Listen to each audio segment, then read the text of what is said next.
Hello बच्चों, ये प्रश्न को देखते हैं। तो प्रश्न में दे रखा है सी आर, अगर हम देखें परमाणु क्रमांक दे रखा है 24, एम एन प्लस का दे रखा है 25, और अगर हम देखें तो एफ ई टू प्लस का दे रखा है 26 के चुंबकीय आघूर्ण क्रमशः दे रखा है एक्स वाई जेड है, इनका क्रम है। तो यहाँ पे 4 विकल्प दे रखा है ए बी सी तथा डी। आइए मुख्य अवधारणा की चर्चा करते हैं। मुख्य अवधारणा, तो प्रश्न में क्या दे रखा है, चुंबकीय आघूर्ण क्रमशः हमें दे रखा है, इनका हमें क्रम बताना है। तो यहाँ से अगर हम देखें तो चुंबकीय आघूर्ण हमारे क्या होते हैं, इसको हम म्यू से प्रदर्शित करते हैं। तो ये हमारा क्या होता है, म्यू बराबर, अगर हम देखें तो इसका हमारा फॉर्मूला होता है म्यू बराबर अंडर रूट में हमारा क्या होता है n+2bm। तो यहाँ से अगर हम पहला देखें तो पहला में क्या दे रखा है सी आर दे रखा है, जिसका अगर हम देखें तो जेड बराबर क्या दे रखा है 24, परमाणु क्रमांक इसका 24 दे रखा है। तो इसका अगर हम देखें तो इलेक्ट्रॉनिक कॉन्फ़िगरेशन निकालेंगे तो सी आर, अगर हम देखें तो इलेक्ट्रॉनिक कॉन्फ़िगरेशन क्या हो जाएगा ए आर, और यहाँ पे हमारा हो जाएगा 3d पे 5 4s1। तो यहाँ से अगर हम देखें तो यहाँ पे अनपेयर्ड इलेक्ट्रॉन हमारे कितने हैं, 6 हैं, क्योंकि यहाँ पे अगर हम देखें तो डी में हमारे क्या है 5 इलेक्ट्रॉन, और यहाँ पे हमें एस में है 1। यहाँ से अगर हम देखें तो अनपेयर्ड इलेक्ट्रॉन हमारे हो जाएंगे 6। यानी अगर हम देखें तो यहाँ पे हम क्या रख देंगे n बराबर, अगर हम देखें तो n बराबर हमारा क्या आ गया है 6, यानी कि अयुग्मित इलेक्ट्रॉन की संख्या।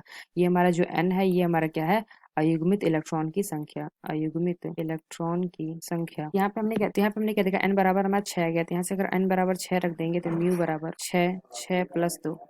तो यहाँ से अगर हम देखें तो म्यू बराबर हमारा क्या आ जाएगा, अंडर रूट में 48bm। तो यहाँ पे अगर हम देखें तो इसको हम मान लेते हैं x। तो दूसरा अगर हम देखें, दूसरा में दे रखा है एम एन प्लस दे रखा है mn+। इसका अगर हम देखें तो अयुग्मित इलेक्ट्रॉन यहाँ से अगर हम देखें तो यहाँ पे दे रखा है mn+। इसका इलेक्ट्रॉनिक कॉन्फ़िगरेशन लिखेंगे तो ये हमारा क्या हो जाएगा AR3D5 4s1। तो यहाँ भी अगर हम देखें तो अनपेयर्ड इलेक्ट्रॉन हमारे कितने होंगे, अयुग्मित इलेक्ट्रॉन ये हमारे आ जाएंगे 6, यानी कि n बराबर आ जाएगा हमारा 6। तो यहाँ से अगर हम देखें तो हम क्या लिख सकते हैं, म्यू बराबर अगर हम निकालें तो ये म्यू बराबर हो जाएगा अंडर रूट में n, यानी कि n हमारा 6, और ये हमारा क्या हो जाएगा 6+2bm। तो यहाँ से अगर हम निकालेंगे तो म्यू बराबर हमारा क्या आ जाएगा, अंडर रूट में 48bm।